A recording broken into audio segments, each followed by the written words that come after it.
Hello, and welcome to our 12th annual Act of Hope and Remembrance for those affected by hate crime. My name is Mark Healey, and my preferred pronouns are he and him. I'm the founder of 172430 National Hate Crime Awareness Week, the anti-hate crime charity that was originally set up in 2009 as a Facebook group to mark the 10th anniversaries of the London nail bomb attacks on Brixton, Brick Lane and Soho.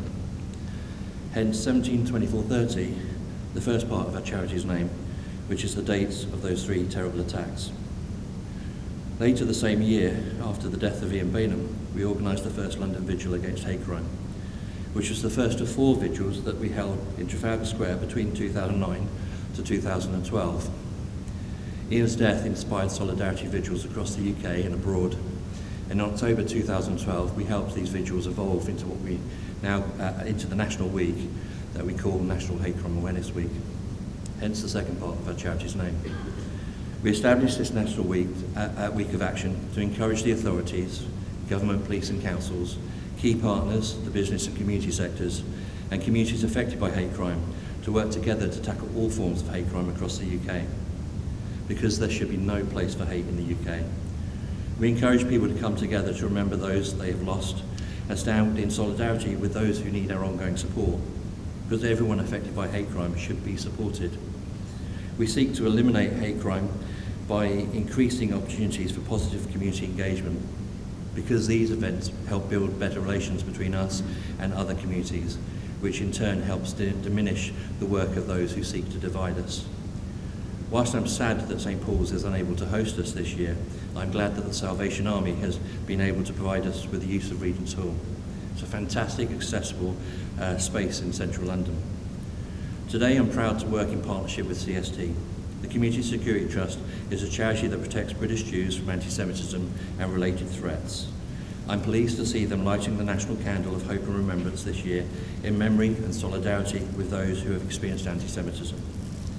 A candle that has been lit over the last 12 years in solidarity with all those affected by hate crime.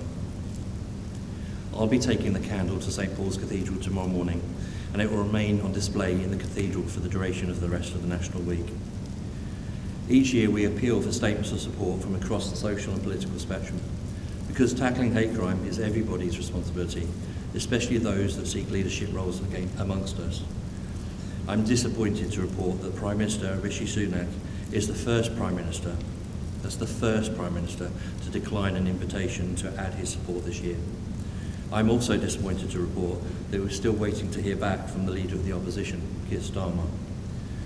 2 political parties, Labour and Conservatives, who have both lost members through acts of hatred. MP Joe Cox, who was murdered in 2016, MP Sir David Amos, who was murdered during National Hate Crime Awareness Week 2 years ago. The response and lack of response of these leaders is appalling.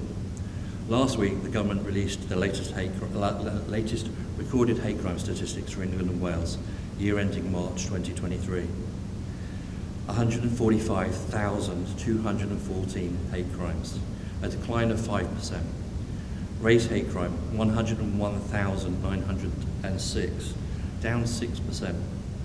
Faith hate crime, 9,387, up 9%. Homophobic hate crime, 24,102, down 6%. Disability hate crime, 13,777, down 1%. And transphobic hate crime, 4,732, up 11%. These figures are shocking because those of us that work in the anti-hate crime sector know that there are so many more cases that go unreported. Most people I know don't think that hate crime is falling.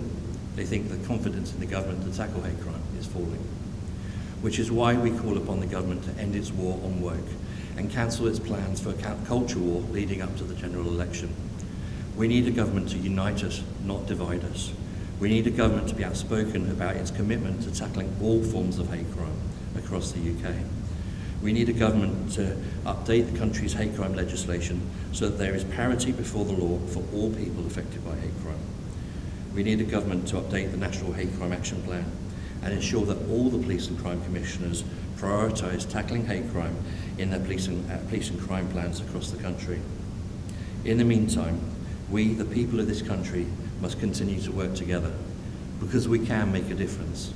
especially in the lead up to the next election where every voice, every vote amongst us will count. We need to spread our message of hope and do everything within our means to eliminate and reduce the impact of hate crime on our communities.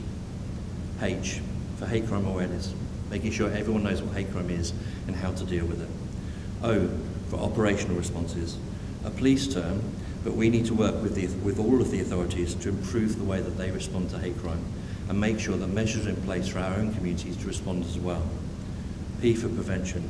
We must learn from what's happened before and put measures in place to prevent these attacks from happening again. And E, for engaging everyone. We need to see more positive authority/community engagement events to restore the trust and confidence that our communities have lost in recent years. Like most of you, I'm horrified to see what's happening around the world and the needless loss of life, misery and suffering that it is causing. Like most of you, I worry about what is happening abroad and how it may spill out onto the streets of our own country, which is why today and every day we need to stand in solidarity with those affected by hate crime and do what we can to eliminate all forms of hate. To end hate crime and make this a safer country for everyone to live in peace and harmony together. Thank you.